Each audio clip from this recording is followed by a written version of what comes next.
You've checked off everything on your to-do list today, and you still feel like you're failing at life. Let's just sit with that for a second, because I think almost everyone watching this right now knows exactly what I'm talking about. You wake up, you grind, you answer the emails, you go to the gym, you read the book, you do the side hustle, you show up early, you stay late. And at the end of the day, you lie in bed and this weird, heavy feeling shows up anyway. Not tiredness, something else.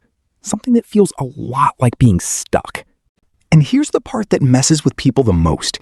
It's not the lazy ones who feel this. It's the hardest workers, the people who never miss a day, the ones everyone else calls so disciplined or such a hustler. Those are the ones quietly falling apart on the inside while looking like they have it together on the outside. So let me hit you with something wild right away. Out of every 100 people who consider themselves hard workers, almost 80 of them will tell you, if you really push them, that they don't feel like they're actually going anywhere. 80 out of 100. Think about that like a classroom of 30 kids, and 24 of them raise their hand when the teacher asks who feels like they're running on a treadmill. That's basically your friend group. That's basically you. That's basically the person sitting next to you in the break room complaining about how busy they are, secretly wondering if any of it means anything. So why does this happen? Why does working hard, the thing we're all told is the answer to everything, sometimes become the very thing that makes us feel worse? Here's the first truth nobody tells you. Effort and progress are not the same thing. Your brain, though, treats them like they are. Every time you're busy, every time you're tired, every time you're checking things off a list, your brain gives you a little dopamine hit and says, "Good job, you're doing something." It doesn't care if that something is actually moving you forward. It just cares that you're in motion.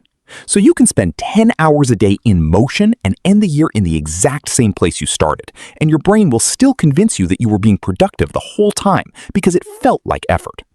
This is why so many hard workers feel stuck. They're addicted to motion, not to progress. And motion feels safe. Progress feels risky.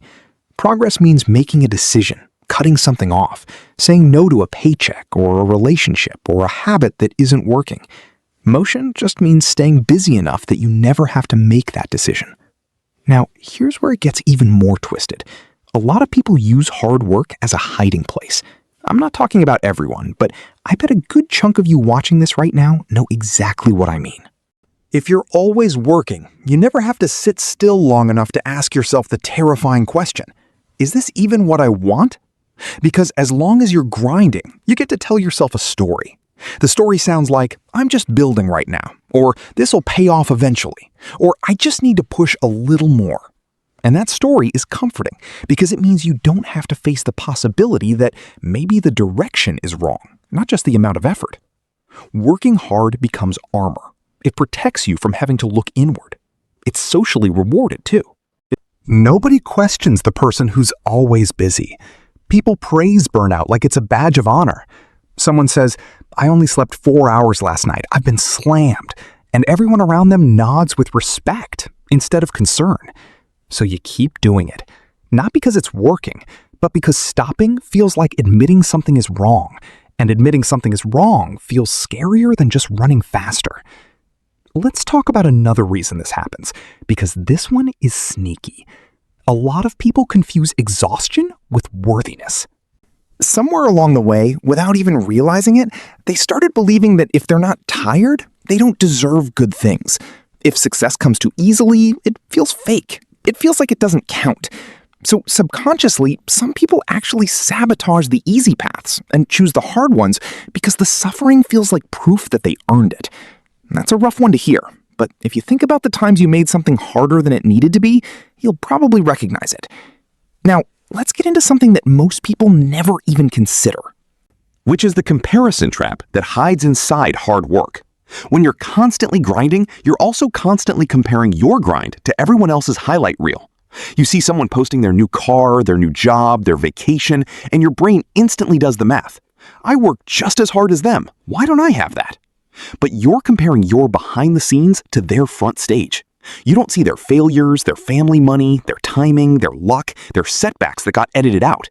You just see the result and feel like your hard work is somehow defective because it hasn't produced the same thing yet. This comparison creates a very specific kind of stuck feeling. It's not that you're not moving, it's that you feel like you're moving slower than everyone else, and slower feels the same as stuck, even when it's not. Here's something else that almost nobody talks about.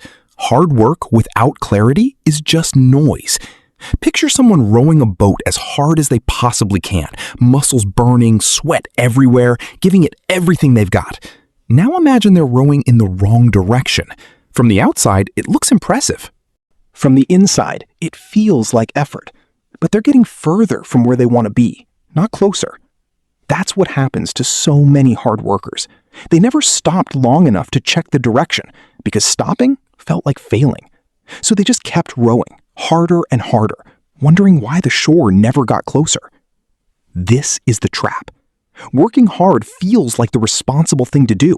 It feels like the mature thing, the disciplined thing. Nobody warns you that hard work without a clear target just multiplies whatever direction you're already going in. If you're heading the wrong way, working harder just gets you lost faster. There's also a timing problem most people don't talk about. Progress in real life doesn't happen in a straight line. It happens in these long, boring flat stretches, followed by sudden jumps that seem to come out of nowhere. Almost every skill, every relationship, every business, every body transformation follows this pattern. Flat, flat, flat, flat, jump. The problem is most people quit or feel hopeless during the flat part, right before the jump would have happened. They interpret the flat stretch as proof that the work isn't working, when in reality, that flat stretch is just how growth is built behind the scenes, before it becomes visible. So the person who feels the most stuck might actually be the closest to the breakthrough.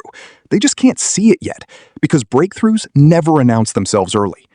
Now, let's talk about identity, because this is honestly the deepest layer of all of this.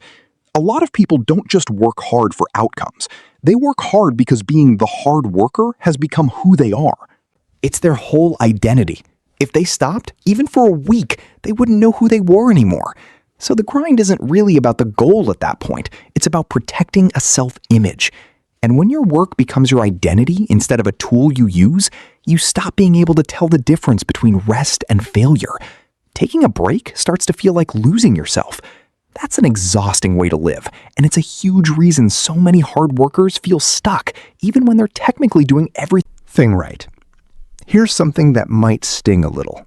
Feeling stuck isn't always a sign that you're doing something wrong.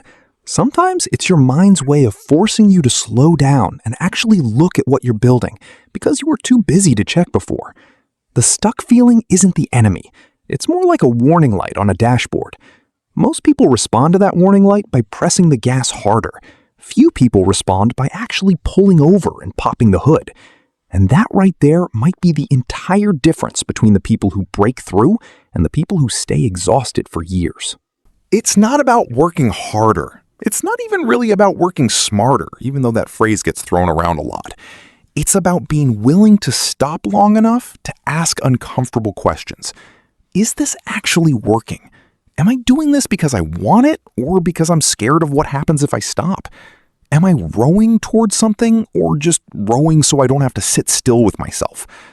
Most people never ask those questions because asking them feels like weakness. It feels like giving up, but it's the opposite. The people who ask those questions are usually the ones who end up moving the fastest afterward because they finally stop wasting energy going the wrong direction.